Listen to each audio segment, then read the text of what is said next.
Hello, everyone. My name is Marcella Walsh, Live Content Coordinator at AVIXA, and welcome to the first in our series, Smart Buildings Power Hour. September's webinar topic is Opportunity and Market. Joining us today is Bob Snyder, Editor-in-Chief, Channel Media, and publisher of SmartBuilding.News, Digital Signage News EMEA, European Solution Provider, and more. For the past 10 years, he has been the content chairman for the Smart Building Conference at ISE. Before I hand over the presentation to Bob, there are a few housekeeping items. For those viewing live, today's webinar qualifies for one CTS, CTSD, and CTSI RU credit. Please allow 5 to 7 business days to view on your transcripts. For any issues, please email webinars@avixa.org. The webinar will be approximately 45 to 60 minutes and all attendees will be placed on mute. If you have questions during the presentation, please enter them into the Q&A window so today's moderator can address them at the end of the webinar. To access the Q&A window, simply move your cursor to the bottom of your live stream video box to locate the Q&A icon and click to open. Please do not enter questions into the chat window. You will have access to this recorded webinar at avixa.org/webinars within about 5 business days. And now I will hand things over to Bob. Thank you. Welcome everybody, and thank you very much for joining us for our Power Hour. I'd like to take the opportunity to introduce our speakers today, and hang on. There we go. But first, to suggest that we're going to be talking in this particular Power Hour about the opportunity and the market for the smart building market. Joining us today are Mike Bruin, CEO of Avanti, an award-winning creative technology company and a master systems integrator that designs and engineers intelligent technological solutions, transforming buildings into spaces that support, enable, and empower people. And by championing an approach that puts the user at the core of building technology and design, Mike focuses on creating extraordinary user experiences within the built environment, and you'll see that from some of the things I think he'll talk about today. I also want to introduce from California, Joseph Amador, the Managing Director, Amador Consulting. He's a seasoned expert in smart buildings, IoT, and energy, with more than 13 years of experience as a product manager at leading vendors like Johnson Controls. He's spent time as a sales engineer, a consultant at ICF. He currently provides independent consulting services for smart building vendors, building facility managers, real estate executives, and investors. Welcome, Joe. Thank you. And also with us, we have Susan Clark. Thank you, Susan, for joining. Susan is the research director at the Verdanic Smart Buildings Practice. They have offices in London and New York. Her current research agenda focuses on software solutions for the real estate management, including integrated workplace management systems and IoT platforms for buildings. And her research expertise also includes a broad range of energy management technology and energy services. And I think that we're very lucky to have Susan here today. She's just completed a research on systems integrators, which she'll be sharing, with you folks. Peter Coleman. I'd like to introduce Peter Coleman, who's an award-winning designer whose career spans more than 25 years technology industry with a background in owning and managing IT companies and installing programmed advanced technology services. So Pete knows what it's like on both sides of the fence. He's recently moved to New York City. The last time I chatted with him, he was in a hard hat on a building site. And Pete is heading up the PTS Consulting Smart Workplace Strategy and Design team. And he's also a key member of the global PTS CTO office. He's currently working with some global tech giants to help them reimagine their workplace by leveraging smart technologies to enhance workplace activities and the user experience. So that's our panel today, so that you have a bit of background and that you have a way to position how they answer our questions, but they're here for you. And I get them first, and after we present some information, most of it will be in a discussion format, but we'll provide you with a transcript post-event so that you can have the opportunity to look at it closely. But from this information, what we're hoping to do today is to give you an overall view of the smart building opportunity and a little bit about what's happening in the market. So this smart building topic is all about the disruption of the building industry. It's a disruption similar to the disruptions we've seen in other parts of our lives. It's analog moving to digital. It's people trying to find bigger and better ways to move ahead. And traditionally in the old building industry, everything was in silos. Everything was a separate entity working with its own separate set of standards and separate set of conditions that people had to be expert in particular areas. And the advantage of smart building is, of course, that with IP infrastructure, everything can go on one network, or in some cases, two networks, one for operation, one for the data side of things. But in any case, what happens is the ability to make a digital transformation is what's creating an opportunity for people to redefine their relationship with the building industry. And underlying all of this, it's very important to keep in mind that buildings are a business. They're stakeholders, and people don't do anything unless they make money or save money, and hopefully make the world a better place along the way. But it's a business, and it's business issues that are driving some of the biggest concerns in the smart building industry. Along with the business, we have certain technological introductions that are these innovations that are driving and adding and changing the landscape of the smart building, so fast that it's hard often to keep up to it. But driving forces, including everything from the information, from the IP protocols to the 5G coming from the communication side, the ability to analyze big data, which also includes artificial intelligence.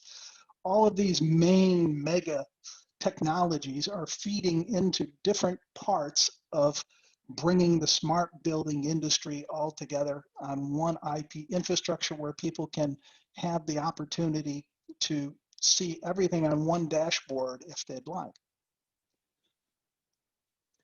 I thought it was very interesting, given this is an AVIXA sponsored, power hour, that that from the AV industry, Randy Klein, CEO of Crestron, just a few days ago at the Crestron event, the Next 2020, was trying to define where Crestron is going in the future. And he says very clearly, we are a rooms, building, and enterprise business. That's the business we're in. And I think part of that is so important for people to remember is that it's, if you're in the business of the built environment, you have to be sensitive to what that built environment is going to be and how it's changing. And to some degree, if you're in the room business or if you're in the enterprise business, you're going to be in the building business side as well. And we hope that our session today, the first of 10 sessions, it's a very broad topic covering many aspects, but today we'll be giving you an overview and talking about systems integration. And we hope that that will lead to some of the other topics along the way. Before I get to the Verdantix research, what I'd like to do is just to offer the opportunity to the panel and perhaps start with Joe to talk about the opportunity in the smart building market. Where is the action and what's happening, from your point of view, Joe? Yeah, thank you, Bob. Thank you, AVIXA, for having me and having the panel and organizing this. I think it's going to be a great discussion. For me, there's actually a lot of different market sizes. That's a good way to start at the top level, right? How big is this market? Where is it growing? One of them that I wrote a piece about recently, there's some data from McKinsey, and McKinsey has used other source data as well, but they were looking specifically at the controls market, building controls. And that to me is most interesting because in many cases, when you look at a building, when you look at the market, you have hardware, you have software, you have services. There are some cases where you have estimates of each of those individually. Sometimes it's all bundled together, but you also have a lot of legacy equipment, legacy services, and even legacy software. And then you also have next generation cloud connected, for example, software, hardware. And I don't think that everything is upgraded and totally recycled or renewed or replaced all at once. Even over time, you could argue in the future, we'll still have some traditional controls in buildings. And that was the point that this piece made. They estimated that right now the global controls market is around $75 billion. They estimated that it would grow by, or I think into 2025, to a little over 100 billion. But all of that growth was either specifically energy efficient or energy management type technologies in a building, or more growth actually connected controls. But still half that market, about 55 billion of that total $100 billion market in 2025 is traditional controls equipment. So these are building automation systems. These are actuators, actuators, sensors on the wall, for example. And I think that's just one estimate, right? There are other estimates. I wouldn't say I'm in a position to say one's right, one's wrong. But I think what we're definitely seeing, and what I definitely agree with, is we will have a lot of traditional equipment still in our buildings. We will have traditional services still in our buildings. But over time, we will see more and more of what can be called the connected equipment, the connected systems. And that may be some type of overlay that is connecting to your old legacy equipment, but is giving you a cloud-based interface to view trends, view analytics, actually make operational changes, or even, I think where it'll get to is the building has some intelligence, or the cloud connected to the building has some intelligence that can actually optimize. So that's a little bit high level, but I think that's one area that I'm looking at in particular, though there are other areas, of course, of the smart building space. Sure, that's the problem when we talk about smart building, is there's so much, it's so broad in so many areas. One of the things that's hard, Joe, I think, and everybody can chip in, but I think one of the things that's hard is I get flooded by emails offering me, smart building research, and each one has a different number, and they range from a 50 million market to a 250 million market. And of course, the problem is, what are they defining, in terms of the scope of the research? And you have to be very circumspect to pull out, what is of interest to you. And I think that this is, perhaps another way one should look at it is, my understanding is there are 52 million commercial buildings in America. And a large part of them are buildings that need to be converted to some degree to smart.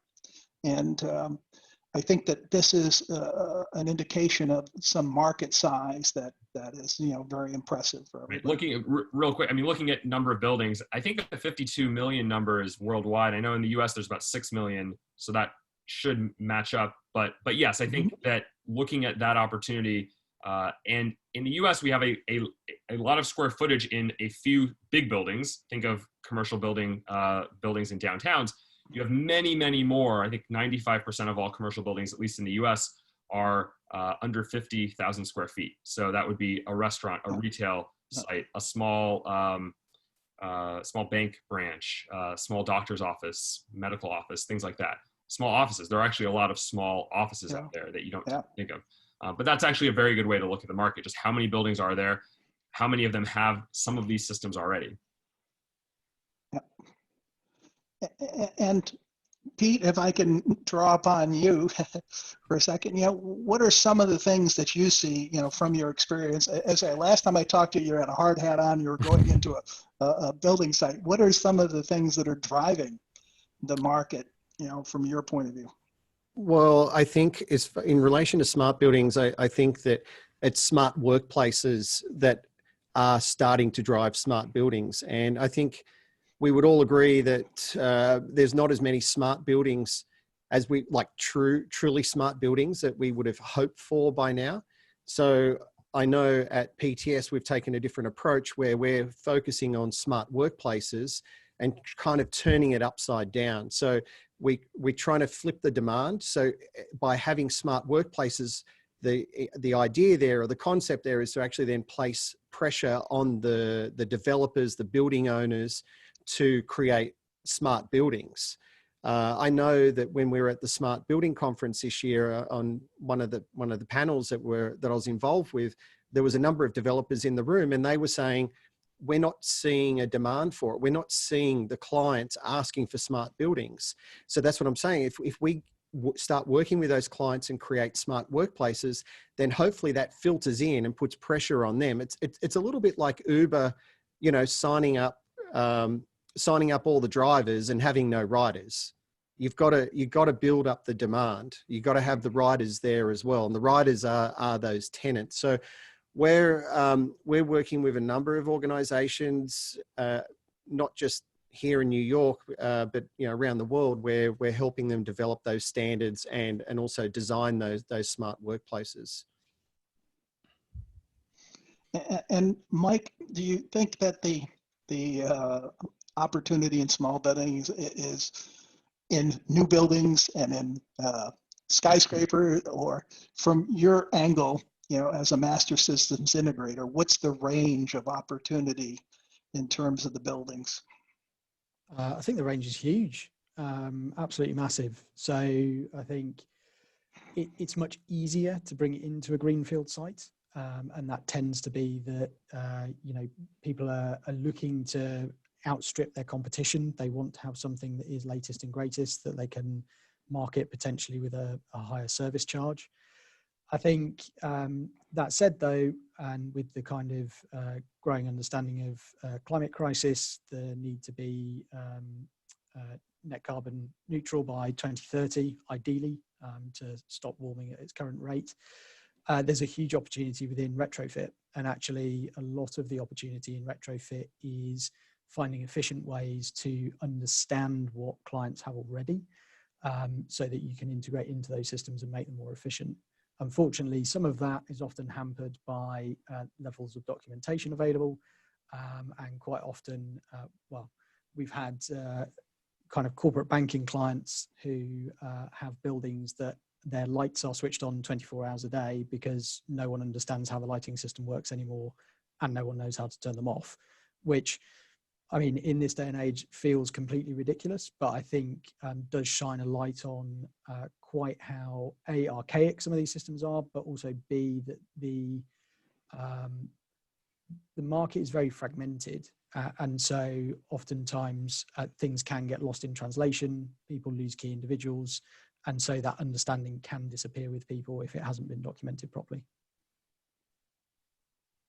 One of the things I like to underline, we've had this thing in the smart building business where we used to, on every conference, spend the first 30 minutes trying to define a smart building. And I think one of the problems in this is that it's like when you have a friend and you go, oh, this is a smart person. If I tell you that's a smart person, you don't necessarily know what type of smart I'm referring to. Is it emotional intelligence? Is it a person who's clever mechanically? Is it a person who's a professor type? So one of the problems with smart building is because it's an ongoing story, the legacy is there, and different buildings are at different stages, and buildings can be smart in different ways, and without reaching the peak of being the smart building that's held up. It can have can be smart individual ways along the way. I'd like to move on, if I could, because I'm very anxious to get to Susan's research and to show you some of the things that she's discovered. And I'm going to turn it over to Susan now to lead us through. Great, thank you very much, Bob. So to add to today's discussion, I'm going to share a few trends that we've seen from some of our recent research on systems integrators for smart buildings. And actually what is happening in the systems integration market, I really see it being relevant for everyone right across the smart building ecosystem, whether you're an occupier, a software vendor, you're a developer. And that's because the vision for a high-performing building is very much based around the idea of many systems working together, often with a kind of key outcome in mind, such as improving occupant experience or operational efficiency. And for the recent research that Verdantix conducted, we interviewed many buyers right across the market. And we also interviewed a panel of experts across the sector, including Banti, who's on today's session. And if I wanted to kind of bring to you one of the top takeaways from this research, that was systems integrators really need to plan for a changing market. And through our research, we saw that the market is evolving across three main fronts. Firstly, we see that the digitization of buildings is driving a raft of new opportunities, particularly around implementing IoT technology stacks into buildings. And the second big trend, and I'll dig into these a little bit further in a moment, we're also seeing buyer demand changing. And the big trend and the big change is we're seeing new appetites for projects that improve occupant experience.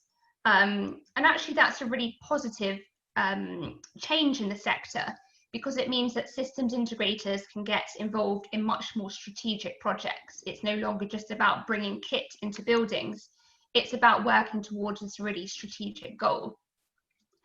And then the final trend that I will dig into a little bit in a moment is around the competitive landscape. We also see that changing as well. And the major change there is players in the market are broadening their capabilities to work across many technologies. Integrators are moving from working on a single technology to becoming multi-technology integrators.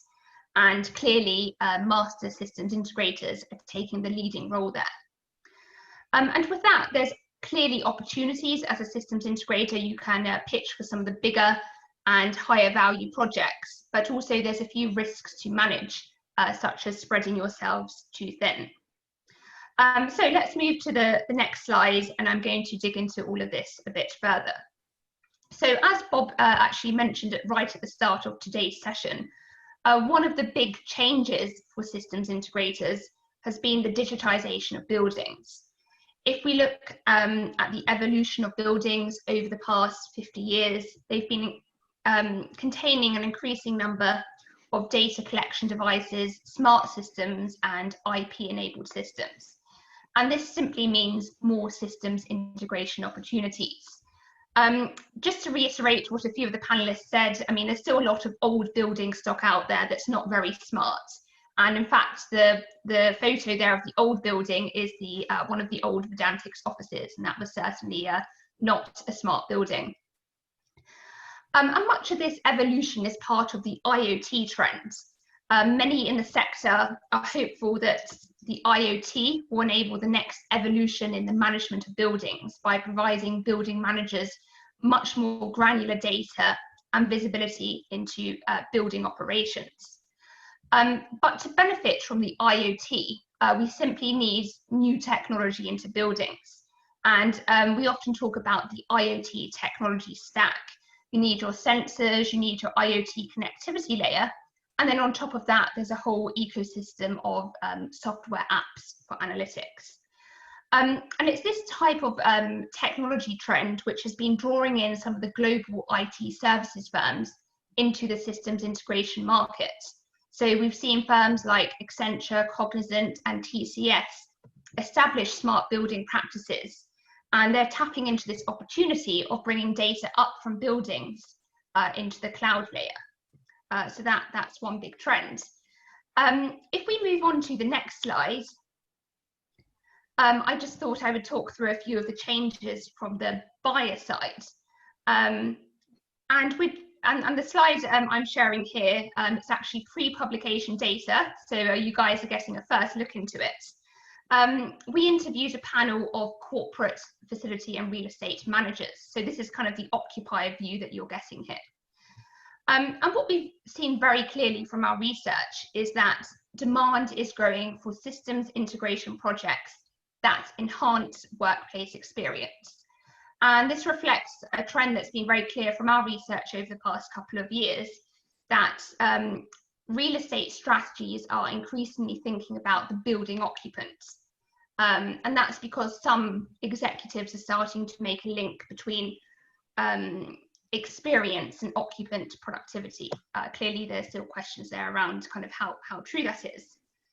And even in a COVID world, the focus on occupant experience is not going away. You will see many of the return to work strategies firms are putting in place are always thinking about the occupant. How can we make it safe for the occupant, and how can we make them feel confident when returning to the workplace? So let's dig into this data that I'm sharing with you on the screen. We interviewed 250 corporate heads of facilities and real estate globally, and we asked them across what technology categories are you planning to engage a consultant or an implementation firm. And you can see here 65% of firms are thinking about or planning to use a systems integrator to help them implement employee-facing apps. And interestingly, 31% of firms are looking to engage an implementer for workplace and room booking software. So that's a strong signal of demand. If we go across to the next slide, it's actually very interesting to see that from a technology solution lens and angle, that there's a new range of employee-facing technologies hitting the market.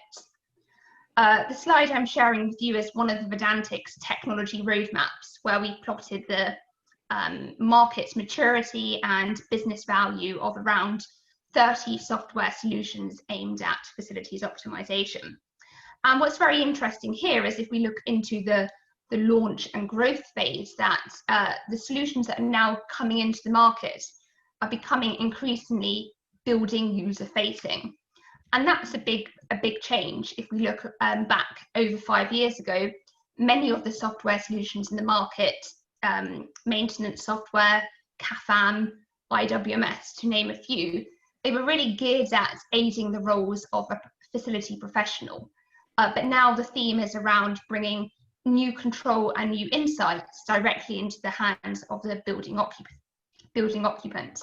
And that's driving into some of the systems integration work that we're seeing. And I'd like to move on to the next slide, and this will be the final slide I will present, but it's on the competitive landscape. And I mentioned that this was another area in which we're seeing change. Through our research, we interviewed lots of people right across the systems integration landscape, and we identified 6 major types of systems integrator. Now, clearly, there will be some firms slightly falling outside of these categories, but we found that these 6 categories generally work. If we look across these categories, there's very different maturities of firm here. Some of the maturest types of systems integrator are building controls implementers. And actually, for some people in the market, when you talk about a systems implementer for a smart building, they initially think of a building controls implementer. But actually, the ecosystem is much broader and more expansive.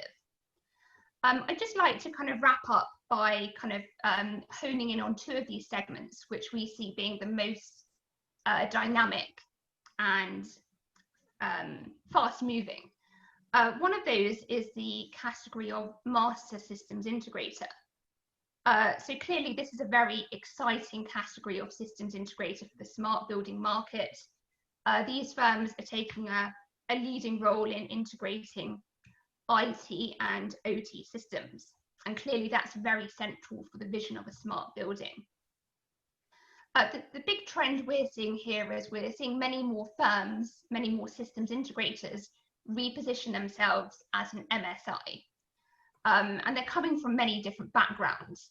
Most of the MSIs that we came across from our research have come from a background in building controls, but we've also seen some very good systems integrators, MSIs out there from an AV or IT background. I'm sure we'll come on to this later, but bringing all systems together is not always straightforward, and we do see from the buy side, both in new construction and retrofit, people still buy technology in silos, and that can sometimes limit this vision for a fully connected building. And then just the final point I'll make on this is around the workplace systems integrator category. These are firms that are implementing workplace software solutions, whether that's IWMS or workplace apps that are aimed at the employee. I mentioned before that this is a bit of a hot market. We're seeing plenty of customer appetite in this area. And this has actually really drawn in many firms into this market, and it's getting competitive very quickly. We're seeing some of the big real estate consultants establish an offering here, the global IT services firms, some of the big four accounting firms, and more recently, some of the big FM services firms are also establishing offerings around workplace systems integration. So whilst I mentioned it's an attractive market, at the same time, it's been getting very competitive. So that does put extra pressure on all vendors competing in this market to really kind of find their angle of differentiation and kind of really truly understand the best way to kind of tap into existing relationships.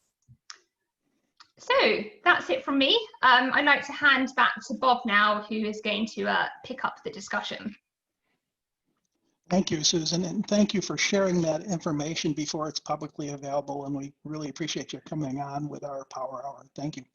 The one thing I want to point out in these categories of integrators is that if you're familiar, and some of our audience are probably from the IT industry. In the IT industry, they tend to divide the world into what they call an enterprise level, a mid-market level, and then small and medium business, and then micro business. And opportunities for systems integration, where you have large companies jumping in to provide, workplace solutions, they're looking to provide it for the people with 40,000 global employees.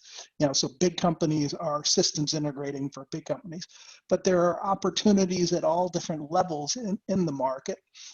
And possibly, one of the things to point out is that a lot of these system building integrators, as traumatic as it is for somebody with experience and making a conference room and a meeting room, as traumatic as it is for them to get involved in heating, ventilation, and air conditioning, you got to remember it's that complicated for the heating, ventilation, and air conditioning guy to take a look at video collaboration and go, oh my God, what am I doing here? So a lot of times companies partner up with one another, and there's opportunities to find partners and to find a way to work together with people because they have certain skills, you have certain skills. Before I turn to our own master systems integrator here in the panel, I wanted just to ask Joe, because Joe, I saw recently in one of your newsletters, you made a comment about the growing impact of master systems integrators. Yeah, I think, Mike is a MSI and has a lot of experience here. I think my point is there are a lot of companies, as Susan said, that are starting to brand themselves as MSIs, going from a controls contractor to now connecting not just your building automation system and your HVAC system, but also extending into lighting, access control, maybe elevators. But I would also say there's a fair bit of confusion in the market when I speak to building operators or solution vendors. So I'm one of the types of companies I work with quite a bit are small startups who are, just as we're talking about smart building vendors, they might see master systems integrators as a potential channel to market for them. And there's a lot of confusion of who are the leading MSIs, what exactly do they do, what's the line between a systems integrator, which is a traditional service, and a master systems integrator. Part of that is just natural because this is a new market, this is a new category. 10 years ago, there wasn't that much interest or a lot of available technologies that could do it in a cost-effective way to connect these things together. So in some ways, it's good that we're now having the discussion about MSIs because that does move us ahead. All right, and I'm going to move to the slide saying, how do master systems integrators differ from other building systems integrators? And as Susan pointed out, they integrate the domain expertise across IT and OT, and they advise clients on building management strategy, actually, and how to deploy solutions. they often have continuing support roles, and they can effectively act as an outsourced part of the facilities management. But Mike, I think we ought to turn to you at this point, because you're the man actually doing it out there. You've had a very good track record. I remember when you were starting up, and I'd like to hear from your point of view about the role of a master systems integrator. Sure. So, I mean, I think you've covered it pretty well there, Bob. I think as a kind of real baseline, and I guess the differentiator between other systems integrators is that it's being underpinned by IT. If you haven't got that networking, cybersecurity kind of focus on things, stepping into that master systems integrator role is really difficult. And then on top of that, there's then also the understanding of software integration. So although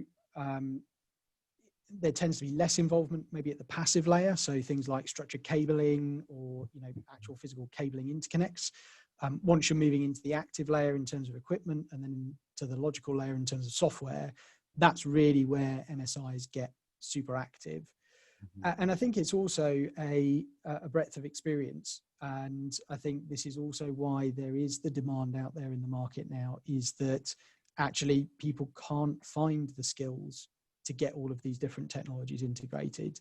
And so, and I think actually Pete touched on this earlier in terms of looking at this from a fit out perspective, in terms of enabling smart workplaces, is a great start point, because actually a lot of the systems are already there and commissioned.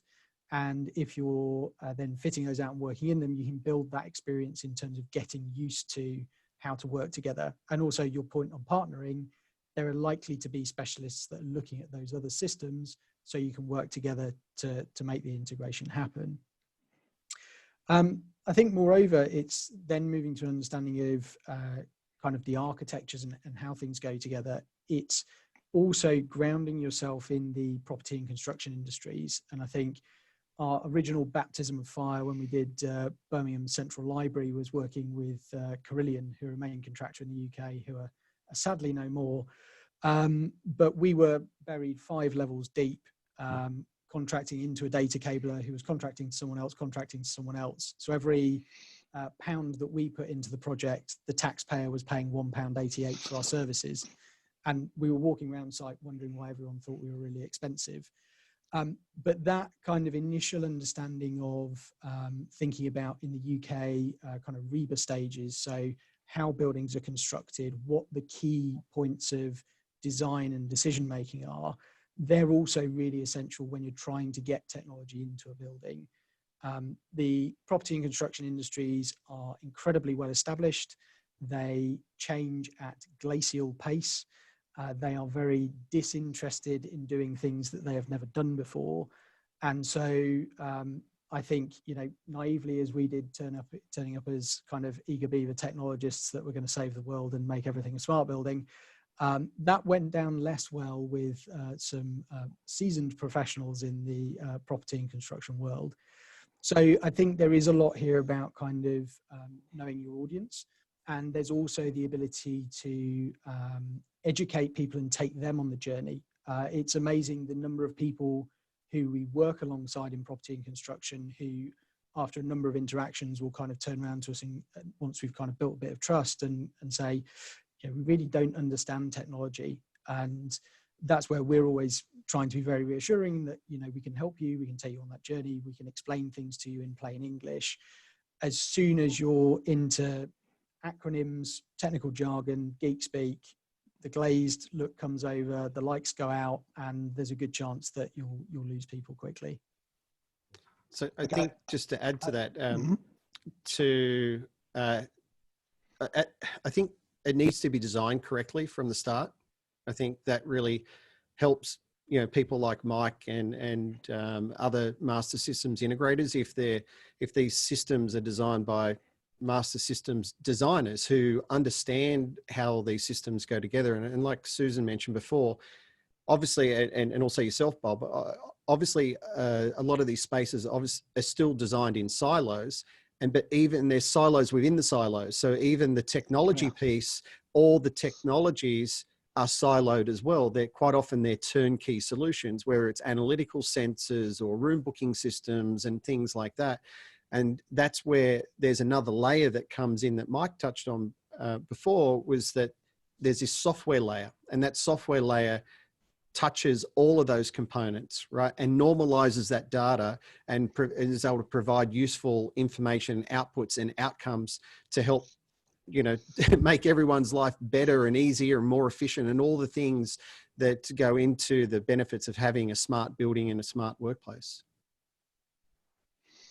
Which begets the question, when software is done eating the world, what's going to be left? It's true. I wanted to come back, Mike, to a slide that I borrowed from one of your presentations, and this is on the types of projects that are out there today. I thought you might want to take us through that so people can see what's happening.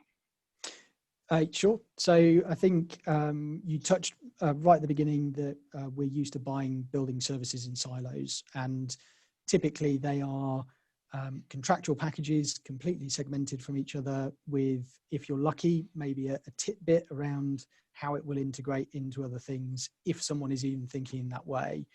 I think, you know, going back to what I was saying, property and construction, doing what they've always done, getting what they've always got, will be procuring things in silos, and those silos will be things like access control, CCTV, building management systems, lighting systems, etc., etc. So showing that as a lighting system on the left, nice, easy, push button control, switch, turn your lights on and off, nothing smart there, no data coming out. It just makes some light when you push the light switch. When you move into a smart silo, and this is something that we've seen a lot, particularly in the consumer world. So if you think of things like Philips Hue, that's where you're starting to get this kind of gateway that sits in the middle between normally the device and the internet, and then there's some app that you can install onto a smartphone. But typically that's limited to the silo functionality. And in consumer land, you can now get an app for your heating, an app for your lighting, an app for your front door, etc., etc. None of that is integrated, and none of it leads to a great building user experience. Moving then across into smart building, and I've labeled this as data. This really comes from the kind of spectrum of different smart buildings that we're talking about. And I would say that this is very much from a kind of architectural topology type approach. This isn't definitely isn't down in the appropriate level of detail to Pete's point. But to give you an idea, we're seeing specs that are out in the market now, which are almost solely focused on data extraction. And so what we're showing in the graphic there is you have devices that are all then connected to their respective area controllers or head ends that are then having data extracted from them, normally to do some kind of analytics, or potentially slightly more advanced, looking at things like digital twins. These tend to be, or some of the specs we have seen are so focused on data, they actually almost ignore the user experience completely. And so oftentimes, and again, this is a very kind of broad brushstroke, this is driven by landlords or speculative developers who are looking to understand how their building is performing. They are less interested in terms of smart workplace or how people are using spaces, what they're interacting with. It's just not on their radar.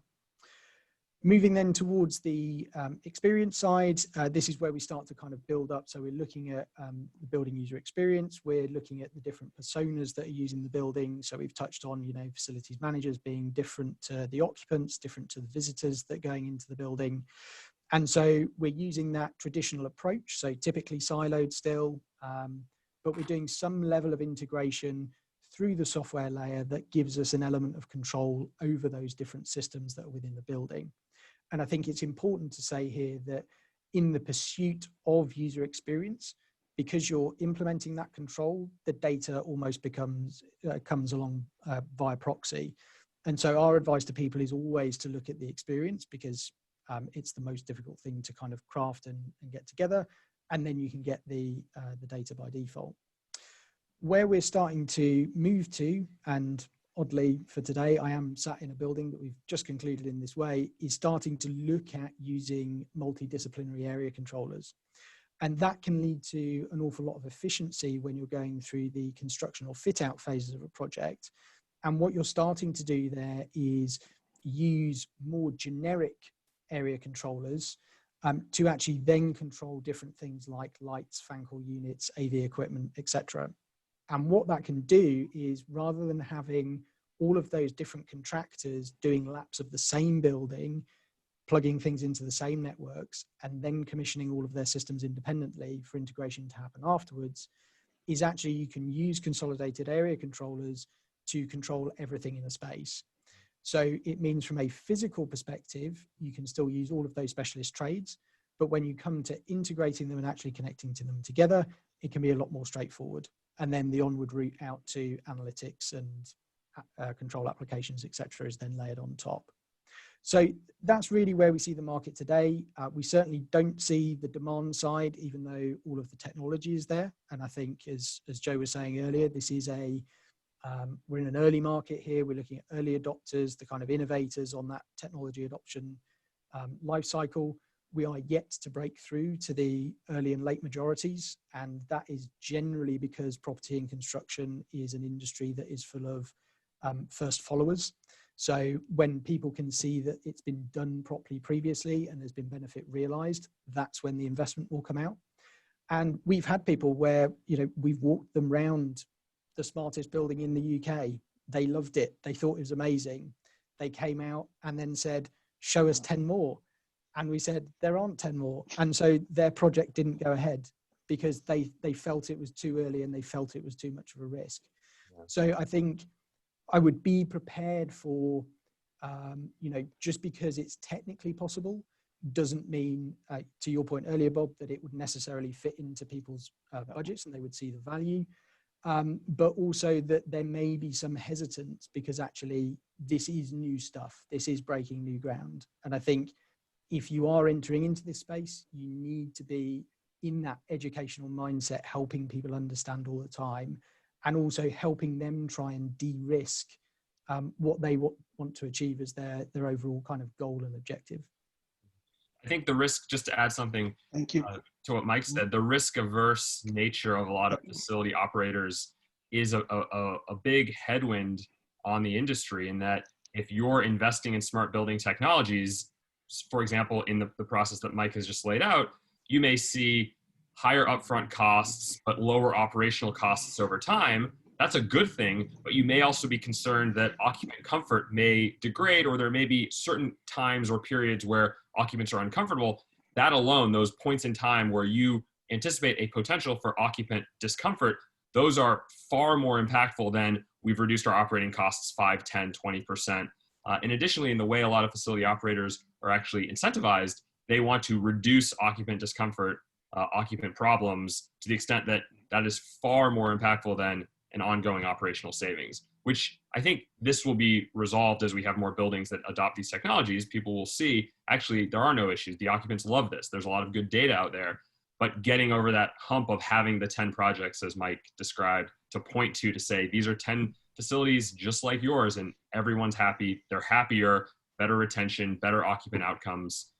We're still not quite there yet, I think.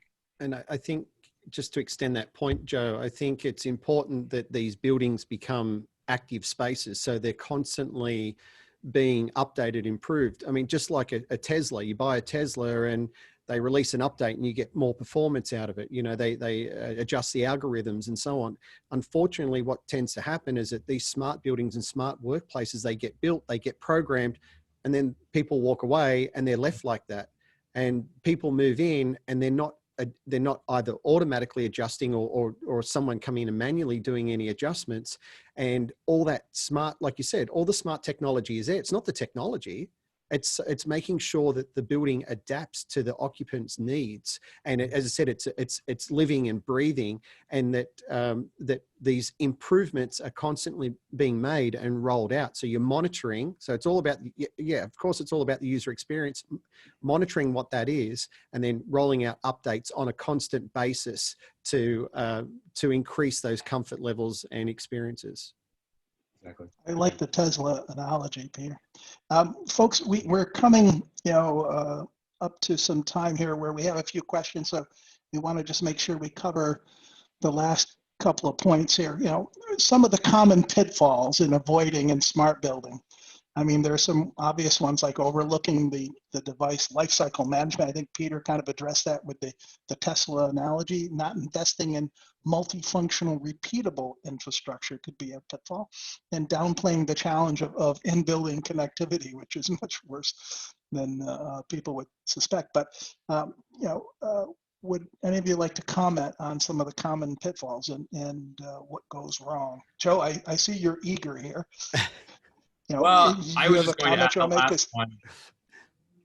Yeah, I'll be really quick. I think I've made a lot of comments, and I want others to have a chance as well. The downplaying of the in-building connectivity, that is, I'm sure Mike and I could probably spend an hour talking about all the specifics, and Mike, you probably have 2 hours for every hour I have, but that is a big issue. I think it's one trend I see. A lot of technology companies that have very good technology implementers, they may not understand all the complexities of building control systems, building data, getting the data out of the buildings. An open protocol isn't always open. There's definitely some shades of gray there. That one to me is also very difficult, because if you're implementing a smart building solution, you may go into a building that has not done a great job of organizing its data. You're held accountable for pulling in all of this data fairly or unfairly, and it may take months, it may take longer, and it can probably kill projects before they've really had a chance to get started. So that was the one that when I saw it, I was just nodding that it's a big one. Thank you. Mike, you have 2 minutes. I'm sorry to put a restraint on you, but tell us, because this is something important, I think, from your side. Yeah, so I think there's a really good graphic from memory that, and sorry to mention a competitor, Susan, but they did a neat graphic looking at the life cycle of different building attributes. So things like all the way from the structural elements through the facade, through mechanical electrical systems, all the way down to kind of device firmware.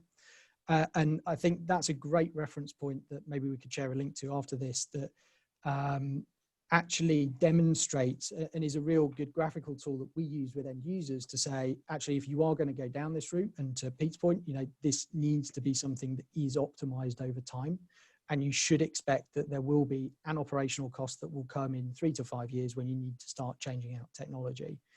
And no one wants to walk into a building where they kind of, roll their eyes and go, oh my God, this is so 2020.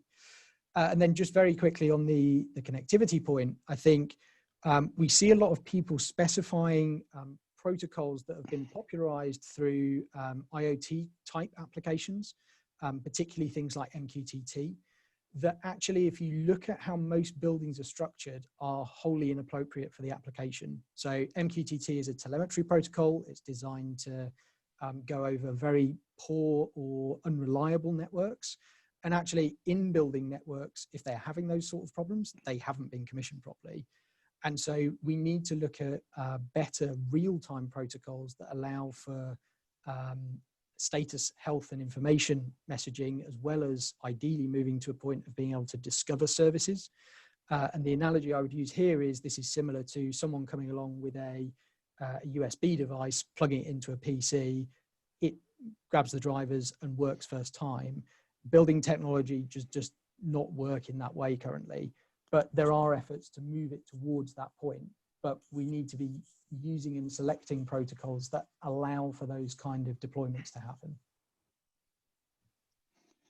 I have to move us along here, guys, and I think we're going to have to weave our pandemic changes into the answers, because we have a few questions. We want to make sure the audience gets the answers to that. But just to mention, 2.3 billion has been spent so far, invested in smart building during the pandemic on very specific changes and the new types of technology and applications that the market wants to see.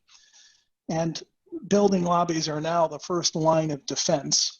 And we're spending far more attention on heating, ventilation, and air conditioning, especially filtering and bringing in more fresh air. And there is, of course, more consideration for touchless technology and increased needs for management in that.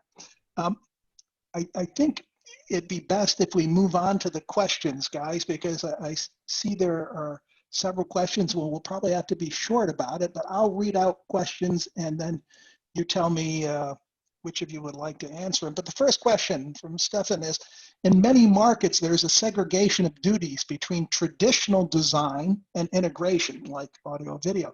Given the role of the master systems integrator, is there also an evolving role for a master systems designer or master systems architect? 100%, without a doubt.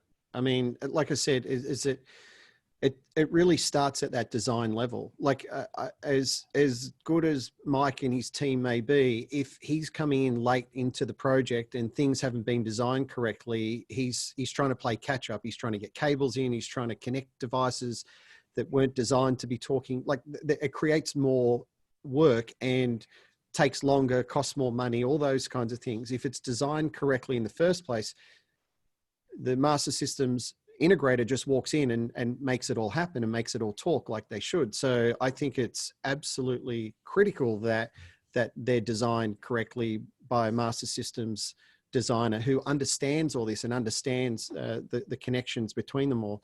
The thing that drives me crazy here is we walk in and we're trying to push all this and we have pushback and saying, well, this is the way that we've always done it, right? So we, as consultants and designers, because we're getting in at the start of a project, we need to be pushing that barrow. We need to be pushing the point that this technology and the benefits of these technologies creating smart workplaces and smart buildings, how important that is. And then therefore everything just flows downstream from there.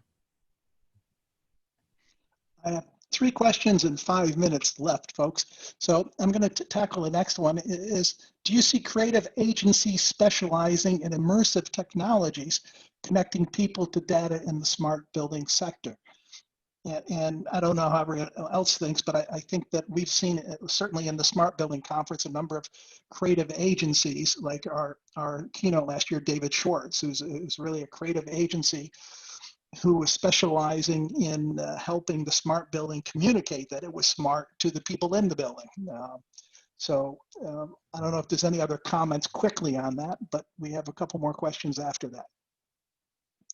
Okay, moving on. What are yep. Mm-hmm. I was going to say, you're seeing a growth in phone-based occupant engagement apps. That's something others, I think, have kind of indirectly mentioned. It was in a couple slides. That, to me, is a little bit of a consumerization of smart building tech. All right. And what are some of the open protocols being used in cutting-edge buildings? gRPC.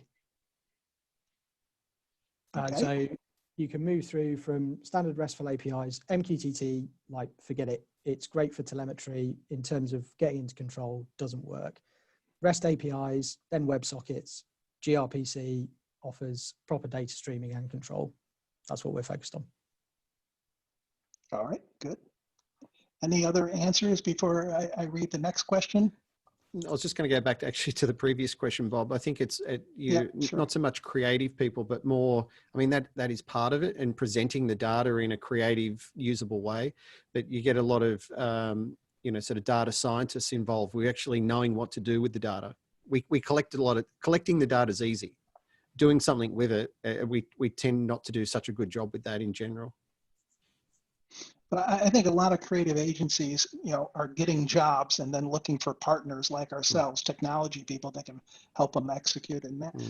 Okay, what are your thoughts on custom middleware program that can be an overall smart building meta control, using multiple open source building control systems for the various specification divisions? It's the glue. It's the glue that makes it all happen. The glue. Maybe you should mention SmartCore here, Mike, just to tell people what you're doing there. I wasn't going to plug mobile, but since you've done it, smart. I would like you to. Yep. Thanks very much. Okay. All based on gRPC. All right. Will be open sourced very soon. All right, something to look at, and we'll be talking about it in one of our later power hours. And PlaceOS.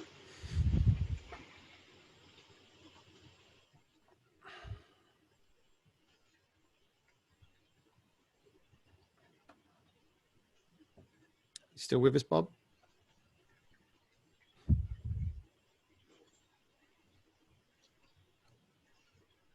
Can you guys hear me? Yeah, we've got you, Bob. You can. What does GLPC stand for, by the way? question, Mike. What does it stand for? It's gRPC, it's Google Remote Procedure Call. I'll put an answer in there. Okay.